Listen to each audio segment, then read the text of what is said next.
Hello my friends, Chip Wilson here, coming to you from this beautiful location on a lake here in the Pennsylvania mountains. It's kind of a place that's a bit of a family retreat. It's been lucky enough to spend a few days up here just kind of enjoying nature with my family. But I saw something today that I wanted to share with you because I think it's really relevant to each and every one of us. Up on the lake here, they do an awful lot of sailing. And it's not, as you can see, a very big lake, and they don't use very big boats. It's sunfish sailing. And I personally don't get out into sunfish all that much because if you can think back to the movie Jaws, I'm not a small guy, and I tend to think about getting on those sunfish as, Roy Scheider talked to Captain Quint after he saw the shark when he looked over and said, "I think you're going to need a bigger boat." So I tend to stay out of the sunfish, but my brother-in-law, he's a phenomenal sailor. Really any class of boat, but up here he sails in the sunfish regattas that they do every year, and he has been dominant, really, in the last several years. And I had a chance to watch him again just today, and a few things that I observed really hit home in a way that they hadn't before, and that's really what I want to talk to you about today. First, if you don't know a lot about sailing or sailing races, they're fairly straightforward. There's a course that's plotted in the lake around a series of buoys, and the only requirement is that you pass the buoy on the correct side of your vessel, or in the correct direction. From there, it's up to you to figure out how you get to each buoy and follow the course and get home. Second, all of the people are outfitted pretty much the same. They're all in these very, very simple sunfish sailboats. There's no crazy gear. There's no high technology. It's one sail and a rudder and a very small boat, and the wind conditions are the same for everybody. So everybody really has the same set of stuff to deal with at the beginning of the race. And when you've got 30 or even 40 boats together coming across the starting line, it's very congested, and the movement is crazy, and everybody's trying to figure out what to do. And everybody crosses that start line at about the same time, headed in about the same direction, and they all have the same ultimate objective. But what I observe when I watch my brother-in-law sail is something that's truly interesting. At some point during that first leg of the race, he invariably takes off in a bit of a different direction. Maybe he'll go on a tack and he'll stay on it longer than everybody else, or maybe the entire field will make a tack and he'll cut that tack short and head off into a different direction. And a large part of the time, when he's sailing off down the lake, it doesn't look like he's going anywhere near the buoy that's over here somewhere. And 30 or 40 boats will be jockeying for position to kind of stay together and go in the same direction and follow the same path to get to that buoy. But my brother-in-law Cal will be taken off down the lake in a different and sometimes seemingly absurd direction. Another thing that often happens is there's a few people that know that Calvin is a great sailor, and they know that he's won a lot of races up here. And so you'll see them peel off with him and try to follow his line.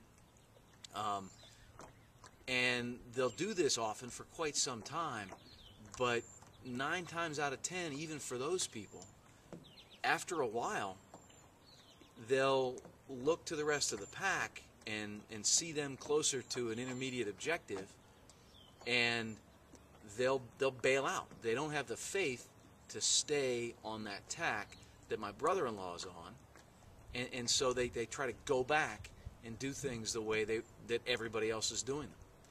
And the thing that's really interesting is, of all the times I've watched Calvin sail, there have only been a handful of times he's lost. And when he wins, it's not like he wins at the finish line. He tends to win in such a convincing fashion that by the time the second place skipper is coming across the line, he's got his boat pulled up out of the lake, and he's generally reclining on a little grassy area watching everybody else come in. So when I sat and thought about what I just watched on the lake, it really kind of hit me that this sailing race was an incredible metaphor for what we all go through at some point in time as we're trying to kind of live our life and figure out what we're doing and why we're here. So many people are trained and conditioned to go together in a pack in a certain direction when there really are no constraints other than those they choose to place upon themselves, and they feel comfortable staying in that pack and tacking with everyone else and moving the same way. So much more so, even that when they know somebody who is very successful has taken off in another direction, they don't feel comfortable leaving the pack and following that person. And even when people do leave the pack, it's often a scary thing for them. And to be out on a limb following somebody who may be very well understood to be a true leader and successful in a field, they still choose to turn back and go with the pack because it's a much more comfortable place to be. And I've watched Cal race for several years now, and I've never really thought about it that way. But when I saw what happened in that race today, it really underscored that sort of message. So I'd really like to kind of leave you all with that today.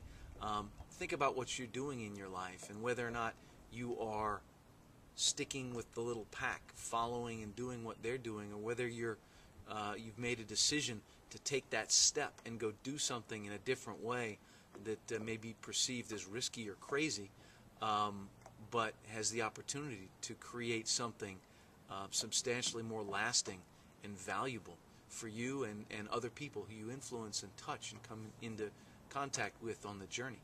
One other really interesting thing about the sailing race that I thought about after the fact was the winner of the first in this series of races gets to plot the course that everybody has to follow for the next 2 races. Think about that. Anyway, I hope you're having a wonderful time and enjoying your day as much as I am, and I hope this message has meant something to you.